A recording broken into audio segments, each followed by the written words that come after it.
Hello, everyone. Jesus, that's a rough start. And welcome to the Nerd Ledger. I am Cage, and today, it's gonna be another short one. I'm just gonna be talking about House of the Dragon, season 3, episode 2. Um, because a lot of things happened, of course. And there's some stuff to talk about. All right, so. Of course, this is an episode that maybe a lot of people have been waiting for. Maybe not as much as the Battle of the Gullet. And then, I read some things, or some people were disappointed about, the crab fiend and all this stuff. And little things, right? Like, as a book enjoyer, all I'm saying is, um, uh, I understand, like, a lot of the criticisms because I enjoyed the books. book book enjoyer. I should say book because I only read Fire and Blood. I didn't read all the other Game of Thrones books because I never got around to it. But yeah, I understand the disappointment sometimes when you've read source material and then you go see something and like it happens all the time. In fact, I think there's a little bit of that with Supergirl.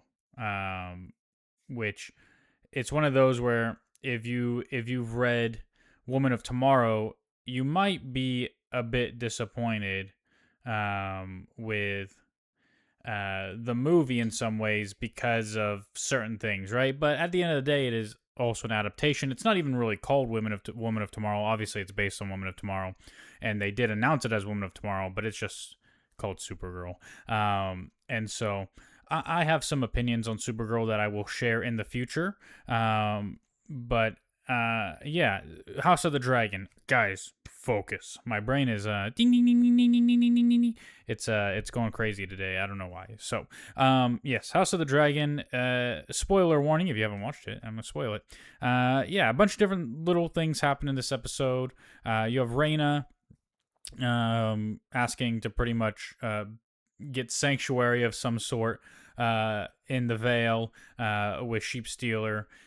You have Daemon celebrating some victories and then getting the letter that Lucerys is dead, and he returns to Dragonstone.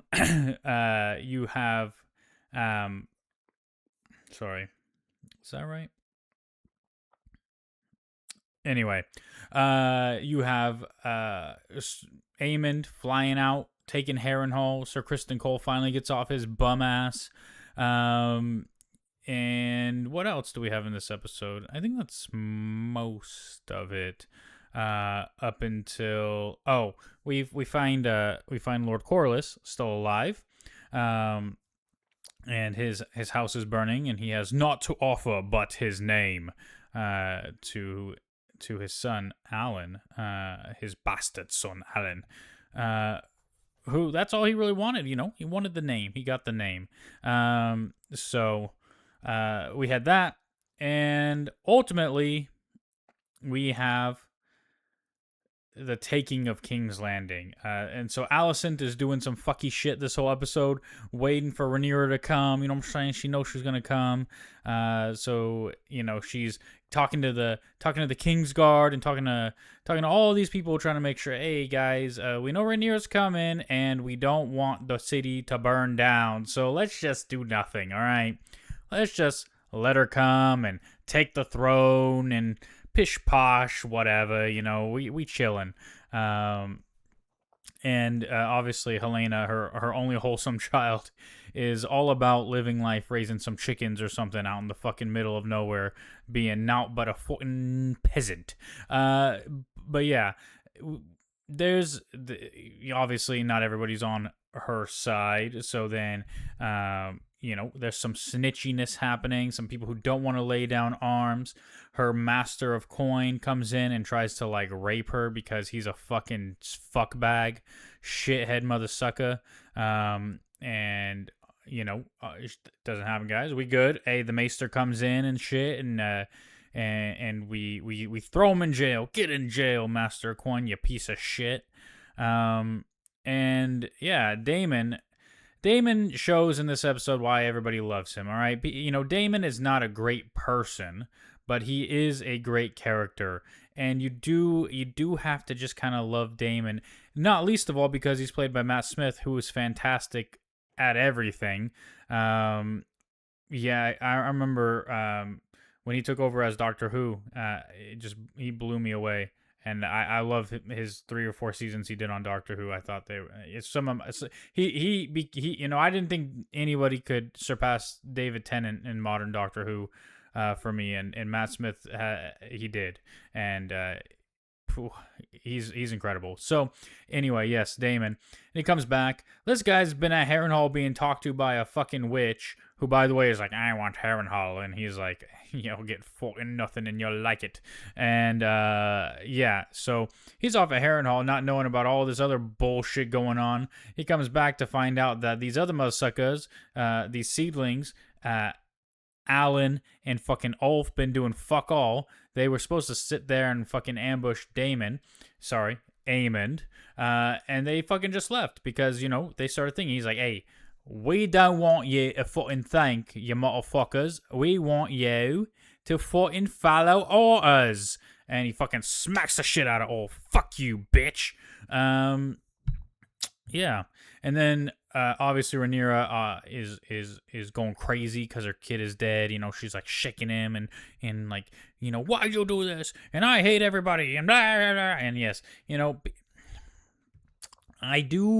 won't call it a qualm, but the performance for Rhaenyra in this episode, I think is gonna be a little polarizing, because it all comes down to the characterization of Rhaenyra, and how they paint her as a character. Is she good? Is she not good? Is she capable of leading as a woman while still being emotional, or is that weakness? And like, there's a lot of these dynamics that I think the show is playing with, so it leans into that, right? Like, there's a lot there. But yeah, she's not, she's ready to give up. Damon is like, hey, yo, I had the dream, Rhaenyra. I had the dream, the Song of Fire and Ice. I saw Daenerys with some fucking dragons in the future, yo. Like, I know what's gonna happen. Daenerys, guys, Daenerys. And convinces Rhaenyra, let's go take King's Landing. And they do. They fly out with their dragons, with the seedlings as well. They show up in force. Nobody attacks them by the orders of Helena and Alicent, who are trying to leave town very non-inconspicuously, like everybody could fucking tell it's you. They take King's Landing. Daemon goes fucking ham, just fucking murdering everybody. It is cool shit. Daemon is the man. He's fucking going fucking ham on these bitches, and it's really fucking cool to see. Obviously, and like, hey, violence is not cool, but in this show, it's cool. All right. It was sick. It was awesome. And then, yeah, so they take King's Landing. They're starting to free all of the prisoners that were aligned with them. And while Daemon is kicking it in the dungeons and whatnot, and he's like, hey, obviously they're looking for Aegon. They can't find Aegon because he's not there. But they do find sneaky Otto Hightower, the motherfucker who manipulated this whole shit. And so Rhaenyra's got to execute him in front of everybody for being a traitor and a piece of shit. And this is a defining moment for Rhaenyra. It's a defining moment for the episode. Daemon does kind of spell it out for us as the audience, but he doesn't need to. Where he's kind of like, this is your queen. You show them your strength. Cut this bitch's head off. And Otto's like, no, let Daemon do it. Yo, I don't want you hacking away at me. I want it to be quick. Yeah. And Rhaenyra's like, fuck it, I'll do it. Obviously, she's emotional about it as well, which, again, plays into that what will her people think? Oh, she's a weak woman. She can't handle it. And with her first swing, she does miss, and her second swing, she cuts his head clean off. And yeah, and then Damon just fucking watch out to the Master of Coin, and Rhaenyra, like, why I say this is a defining moment, uh, is because this is how she starts her rule, essentially. Um, she begins her term, if you could call it that, her legacy as queen by cutting off the head of Otto Hightower, and you could look at that in many different ways, um, including that that's how you should start it, right? You should start with a show of power, which is juxtaposed uh, with with uh, with her emotion, right? She's not like stern. She's not Damon, right? Um, so it's this interesting symbol of this is how my rule will begin, and it continues as she walks up to the throne with bloody footprints, right?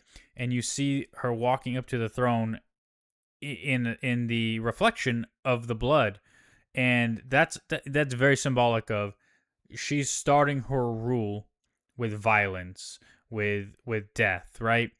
And that doesn't mean that's her full legacy or it's going to be her full legacy, but that is a message, that is a narrative choice for this episode and for this series. Because really what they've been doing for a lot of the show is it's trying to make you like Rhaenyra as a character, and really trying to get you to sympathize with her, right? And now that she's lost her sons, and we like the blacks, we hate the greens, and kind of things. And that's not the experience at all reading the book, really. Like, it's more, again, like I mentioned last time, it's more a history, right? And every character has massive flaws, and there's no character that you really sympathize with or want to win, because they all seem pretty awful. And so the show is doing a little bit of, well, Rainier is here now, and it's not starting. It's not starting with peace. It's not starting with forgiveness and a new beginning, right? Because she could have said, Otto, we want to start new. We, like, you're a traitor. I'm going to show the people. But again, as a woman doing that, what does that look like to your subjugates, right? That looks like weakness. So strength with emotion is better than kindness and forgiveness, because that's weakness, right? As a leader in these times. But yeah, the other thing, right? Rhaenyra gets up to the throne. She sits down. One thing missing here is, in the book, she cuts herself all the time on the throne, like continuously, and it becomes a real problem for her. And there wasn't that here. You kind of expected it when she put her hand on there, but it didn't happen. So who knows if they're gonna play into that at all throughout this series. And then finally, Alicent is obviously captured, and Helena is obviously captured, and they walk in, and they see Otto's head lying there on the floor. And this is another moment of Rhaenyra is going to have to decide what to do, and it'll be interesting to see what she does.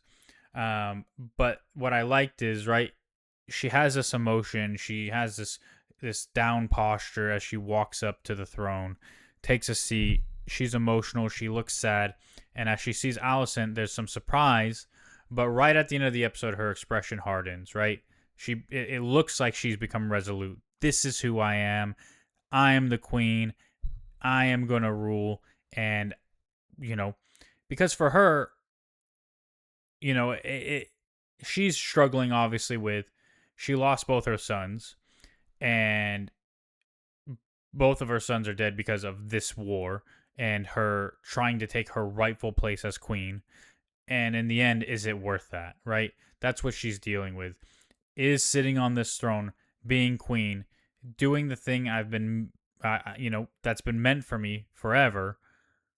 Is that worth losing my sons?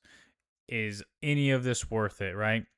And I think at the end of the episode, she's kind of resolute, and maybe that question doesn't even matter, right? Maybe she is resolute. Maybe now she's like, yeah, it was worth it. Like, it sucks, but it was worth it.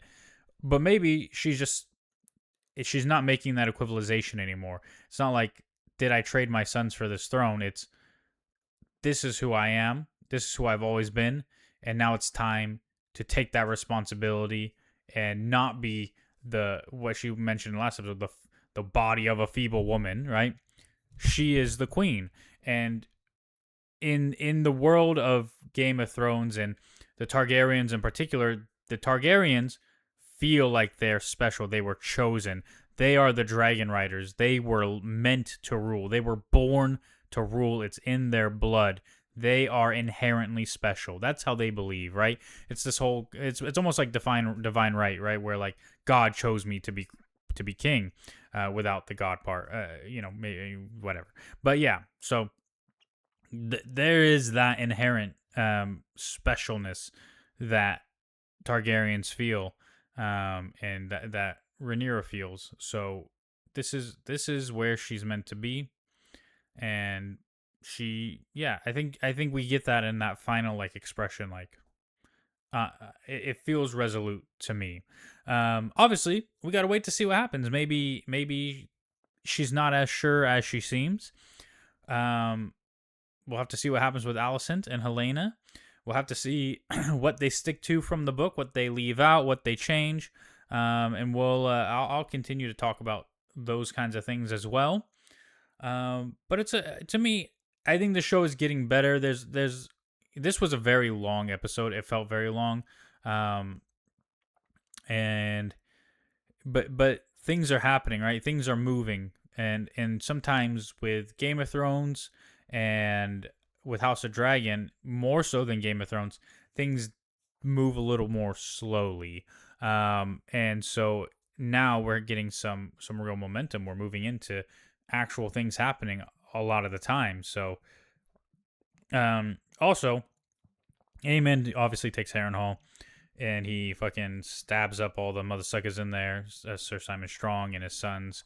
But he gets stabbed in the back, which a lot of people didn't like. Bro, he's an arrogant fuck. He thinks like this is nothing. Like he doesn't even pay attention to the guy with the fucking knife, because to him, there's no chance he's gonna get to him. He's insignificant, whatever.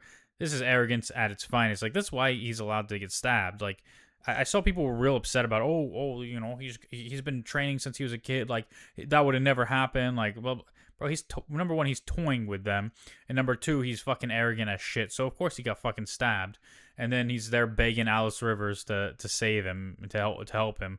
And so, what are we gonna get from there? Are we gonna get Alice demanding Harrenhal from him? Like, Daemon.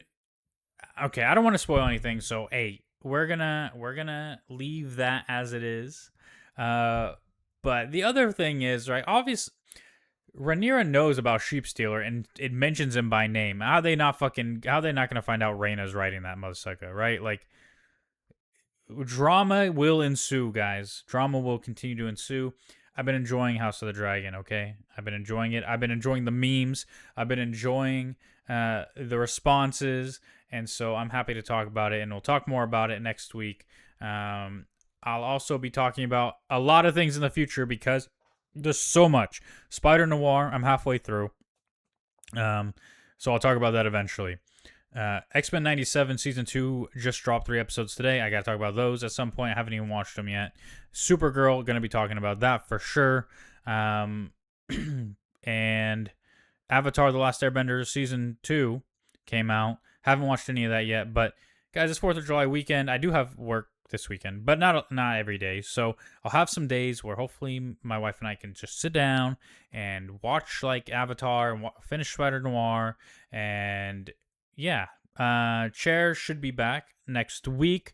If you've seen Supergirl, we'll talk about it. If not, there's plenty of other things we can talk about. Lots of stuff also going on with some nerd news. So there's always things to talk about. And I will also be still doing the House Dragon little recap discussions on my own every week because Chair doesn't like House of the Dragon, which is fine. There are people I work with who do like it, and I don't think any of them would have any interest in doing a podcast about it. But it gives me other perspectives and other ways to talk about things. So that's really cool too. Anyway, that's it. Much love. See you next time. Have a good day, night, whatever, wherever it is, whatever, blah, blah, blah, blah. Like, comment, rate, review, subscribe, click all the buttons, do all things, and we'll see you next time. Bye.